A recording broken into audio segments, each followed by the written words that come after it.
This has makings of team.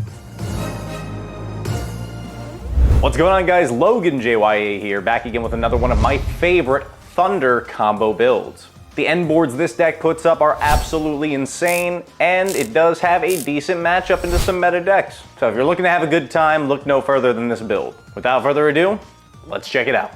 All right, my friends, let's get into the latest Thunder Dragon combo pile I've put together to share with you all for the current format, May 2025, ready to rock and roll at your locals, at your regionals, wherever you want to play the deck. While it is still a rogue contender at best, I am still shocked by the high ceiling boards this deck can put up.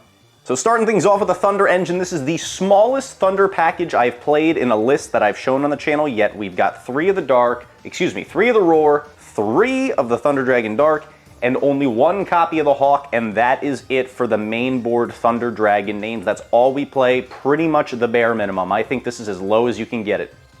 But the cool thing is the engine recycles itself almost infinitely, and Roar is your main guy for that one.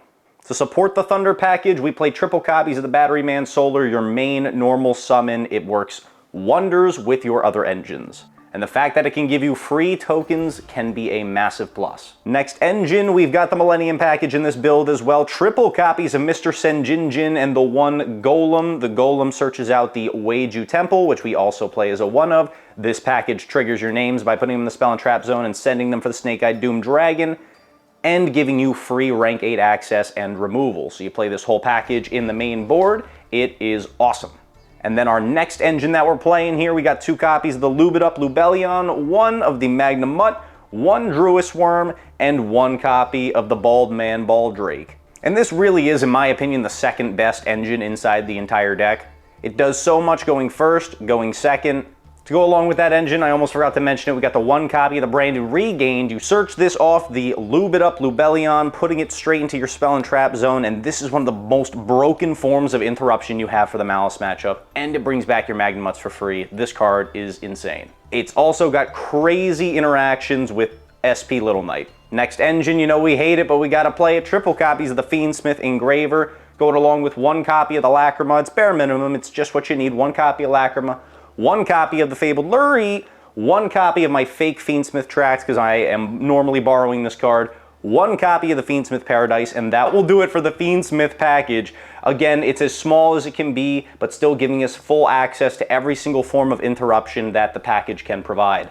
Now we're getting off into the flex spots, a bit more of the generic stuff, no longer core engines here, but some seriously strong supporting cast members. First, we got triple copies of the Fuos in the main board. Now that I have it, because I'm a cheap mofo, I can actually play it, so I'm playing all 3 in the main board as a strong going second option, but of course we side it out when we're going first.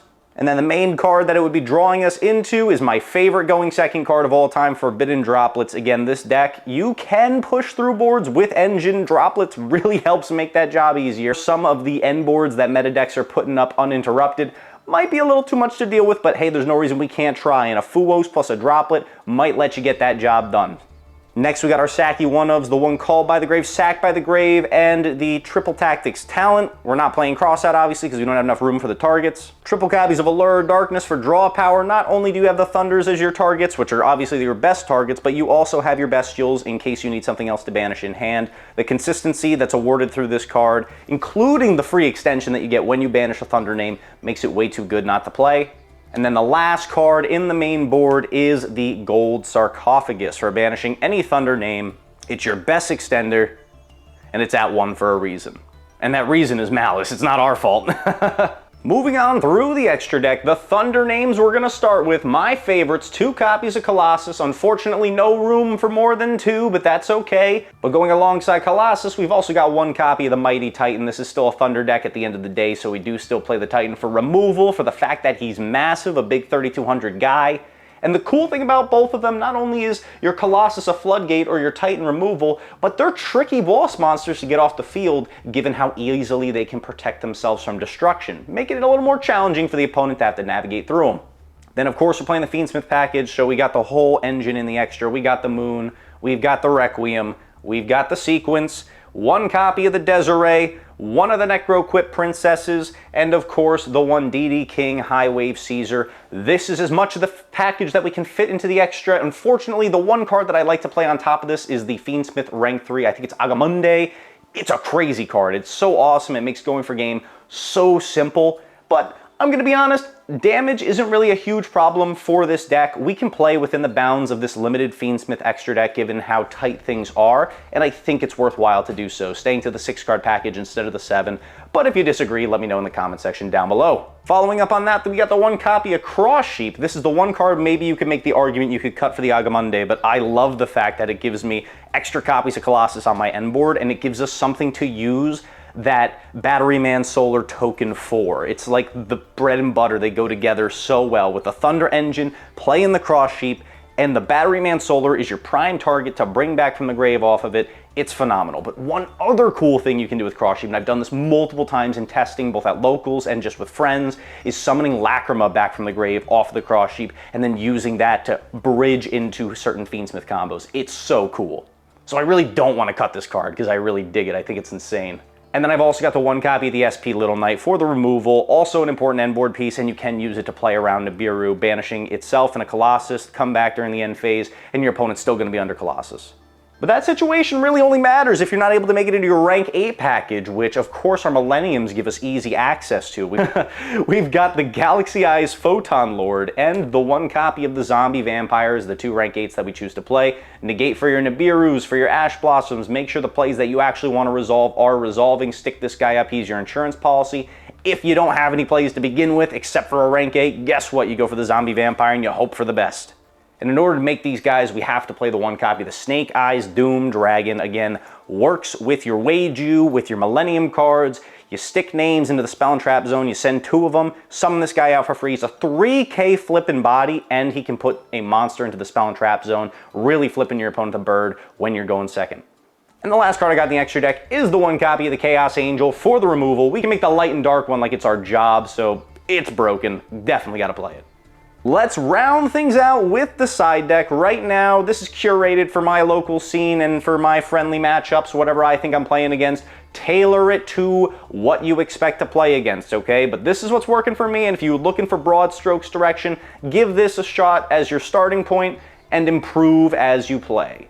But first, we got triple copies of Droll and Lockbird. I think this is just good blanket, high impact coverage, good hand trap against Mitsurugi, good hand trap against other high ceiling combo decks. I don't want to be caught without it.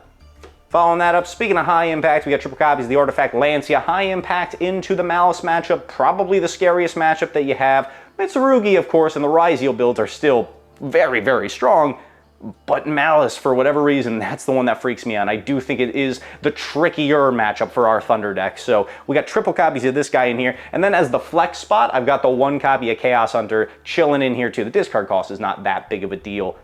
And it's cool that it only locks out the opponent, so I do like that for the Chaos Hunter. There could be a case to switch the ratios with the Lancias and the Chaos Hunters, but the Chaos Hunter can be removed. That's the reason why I don't love it. So I just have it as that 4th copy of Lancia, theoretically, because I had one extra slot on the side. One other extra slot, I guess, is the one copy of Dimensional Shifter. That makes no sense to be playing with the Fiendsmith package. I know, I'm aware. But you never know, that situation could come up where you run into that matchup, you know Shifter's going to be insane, and you just say, F it, I'm throwing it in there. If I open it, great. If not, it's another dead card in my deck. I just wanted to have it. You can make fun of me in the comments, it's totally fine. Harpy's Feather Duster for blowing out the back rows. We want to have some form of Spell and Trap removal, even if it's a 1 in 40 chance.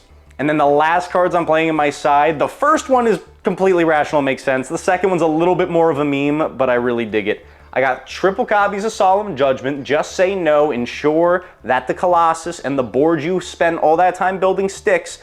But let's say it doesn't, or we want another layer of interruption, particularly one that's strong against the Malice matchup. And kind of generally speaking too, it's a cheeky card. Triple copies of Solemn Warning, baby. The 6-card package Solemn Brigade in the side deck. That's right, we side out triple droplets and triple of the Fuos. We bring in 6 Solemn cards. Oh, it's dirty, it's degenerate. Just think about ending on a board of combo plus 2 Solemns. That just seems absolutely broken to me. Quick caveat, we only have so many one-card combos in our deck. I mean, Engraver, you really are a two-card combo deck strategy, so is playing this many hard trap card blowouts as good as it would be in a one-card combo deck? No, of course not. But I still think it supports the main mission and strategy of the build. However, if you wanted to, I would easily cut these warnings for Fuwas if you wanted, or excuse me, not Fuwa, the one of the other Charmy draw cards. That's a completely rational take as well, or any other hand trap that you'd like to play. But before I round out on this section, I gotta say, shout out to my friend XCKJ, shout out Kenny, you know who you are. Every time we flip up warning, it's for you. But that's gonna round out this profile for one of my favorite decks of all time. Let's close things out with a few fun combo test hands, just chilling out, seeing what boards we can stick up. All right, my friends, here we go. Let's get into a test hand, little bit of combo action with the Thunder deck, the Thunderbolts. Let's see how we open up for this test hand here. And overall, not too bad. This is pretty solid. It can play through a fair bit. You know, we've got access to the Fiendsmith engine without having to play into the Droll. And we still have the ability to throw up a Colossus. Not to mention Allure and Dark. That always feels great. But the first thing I'll do in this situation, bait Ash, bait whatever we can, is go for the Lube It Up Lubellion, use an effect, grabbing ourselves Magnemite. Magnemite is such a threatening card. People will oftentimes consider ashing that Lubellion, so never hurts to start with. And if we don't get Drolled, if we did get Drolled, I would chain the Dark so we can trigger a Thunder Monster's effect in the hand and search out another copy of itself in response. But if we did not get hit with that, I'm definitely going for the Allure Darkness next. Give it one final cut, and then we'll draw two. Callby and a Baldrake, so that's not too terrible. We banish off the Dark, and the Dark gives us a free search. Now, the unfortunate thing about this hand is that it's pretty vanilla. It really is just normal summon either Lurie or Lacrima. Obviously, you want to normal summon the Lacrima and use its effect, take a dump. They hand trap you here, you don't really care. Send off the Engraver, and then just do the standard Fiendsmith line. This is, again, this is nothing special. You know, you just go for Requiem, tag it out for another Engraver.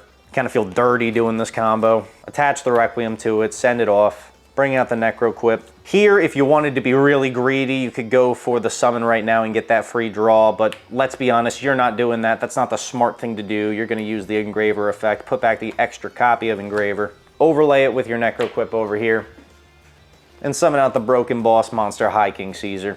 Then you simply go for your Hawk effect, summon out your Dark, and tag it up into a Colossus for a pretty safe and pretty easy to do end board. If you wanted to, you could also go Magnemite and set up your branded Regained by bringing out the Lubellion. That's totally something you could do as well, but it's like, it's probably worth it. It's probably worth it to go for the Magnemite effect, banish any name out of the graveyard. It doesn't really matter. Set up the Regained and get the free search in the end phase for the other bestial name. Yeah, I gotta say, that's probably worth it. And you can do that all after putting up the High King Caesar, as long as you don't mind giving up one of your names from the graveyard. And this setup is pretty broken. Let's take a look at another combo.